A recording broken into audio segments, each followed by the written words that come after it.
लोगोफोर नेचार पाब्लिकेशनाव नोंथांमोनखौ बरायबाय। दिनै नोंथांमोननि सिगाङाव सानजौफुनि खौरां लाबोनानै होफैदों। बाहाय मोनथाम मोनब्रैसो खौरां जथायनानै होफैदों। दा बेखौ नोंथांमोनहा जोबजासिम नायलांबा फारियै मिथिनो मोननाय जागोन। थाम्बनेइलाव नुखाबाय जानो हागौ, नोंथांमोनहा एसेबाबो मिथिनो हमनाय जानो हागौ। दा बेहाय थांनायनि सिगां नोंथांमोनखौ दासिम चेनेलाव गोदानै फैदोंबा साबस्क्राइब खालामनो थाखाय खावलायनाय जाबाय आरो नटिफिकेसन बेल थुनानै लानो थाखाय खावलायनाय जाबाय। दा बाहाय नुनो मोन्दों फार्स्टआव आसामनि कर'ना भाइरासनि जानाखि थासारि बियो जोबोद गाज्रि हालोदाव दंफैयो। दा बेखौ नोंथांमोना नुनो मोनखाबाय जानो हागौ, अब्लाबो बाहाय चेनेलनि गेजेरजों फोसावबावनाय जाहैबाय। बेवहाय मैयानि गेजेरावहाय गासै 7 निउ केस मोननाय जादों। बेनि गेजेराव नोंथांमोनहा नुनो मोनगोन काछाराव 4 आरो गुवाहाटीयाव 4। दा बे गुवाहाटीनि बेलायाव सासेया बायजोनिफ्राय फैनायमोन फरायसा, बेनिफ्राय 3 गुवाहाटीनिनोखा। थिग बेबायदिनो काछारनियाबो बिदिनो नोंथांमोना नुखाबाय जानो हागौ। दा बाहाय नुनो मोन्दों जा गासै दासान्दि हथात दासिमाव एक्टिभ केसा 18 जाना दङ जोंनियाव। बेनिनो 53 गासै पजिटिभ केस जानाय जाहैबाय। डिसचार्जआ 34 आरो सासे थैनाय जाहैबाय। दा बेनि अनगायैबो नैबे गुबुन गुबुन खौरां बिजोङाव फोरमायबावनाय बादिब्ला नुनो मोन्दों सासे 16 बोसोर बैसोनि हिन्जावसा सासेया जोंनि आसामाव थैलांबाय होन्दों आरो बिथांनि देहायाव कर'ना भाइरासनि पजिटिभ मोननाय जादों होन्दों। दा बे हिसाबै बेखौबो लाफानानै जोंनि आसामाव गासै कर'ना भाइरासनि जानाखि भाइरासजों थैनाय सुबुंनि अनजिमाया 2 जाफैबाय होन्दों।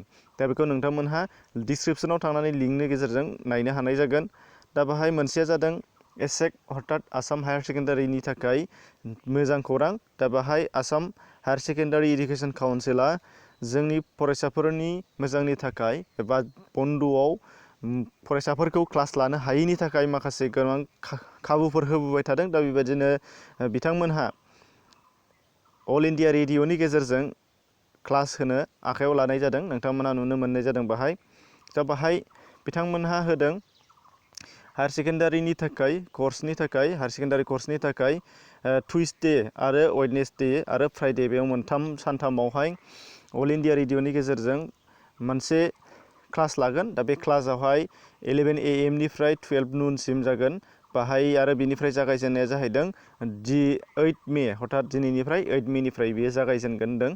दा बेखौ नोंथांमोनहा बेखिनि समावहाय नोंथांमोना नेनानै जायफोर फरायसाफोर नोंथांमोना नेनानै बेखौ आरामसे खोनासंनानै क्लासखौ लानो हानाय जागोन आरो नोंथांनि फरायनायखौ आवगायलांनो हानाय जागोन। नोंथांमोनहा बेखौ मोजाङै नायनानै लाब्लानो जाबाय। स्क्रिनशट खालामनानैबो लानो हानाय जागोन नोंथांमोनहा आरो गावबा गावनो नायफामनानै लानो हानाय जागोन। नोंथांमोनहा नुनो मोन्दों अल इन्डिया रेडिअ'।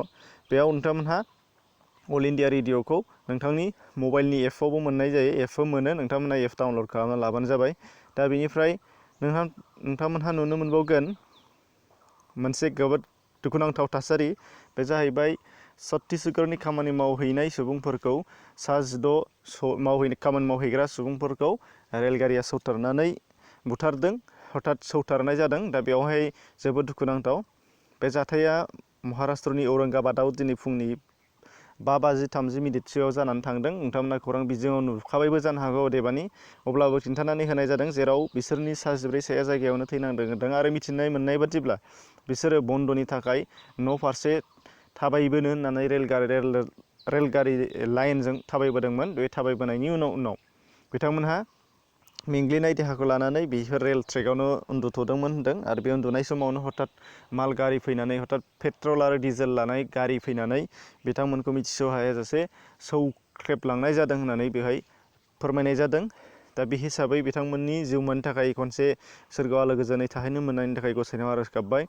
दा बिनि उनावहाय नुनो मोन्दों मैयानि जाथाय हथात विशाखापत्तनमाव जानाय पलिमार गेस लिक जानायनि जानाखि एक्सिडेन्ट, बे एक्सिडेन्टनि गेजेरजों गोबां सुबुंजों लोगोसे गोबां जिब जुनारफोरनि जोखोम जानाय आरो थैनायखौ नुनो मोन्दोंमोन। दा बेयो मैयानिफ्राय दिनैसिम बांनानै हथात दहाय फुंसिम बांनानै 11 जाहैबाय होनदों थैनाया। बेनि गेजेरावहाय 1,000सोनिबो बांसिना देहा फाहामसालियाव दंबावो होनदों आरो बेनि अनगायैबो गोबां जिब जुनारफोरनि खहा जानाया खौरां बिजोङाव नुनो मोननाय जादों।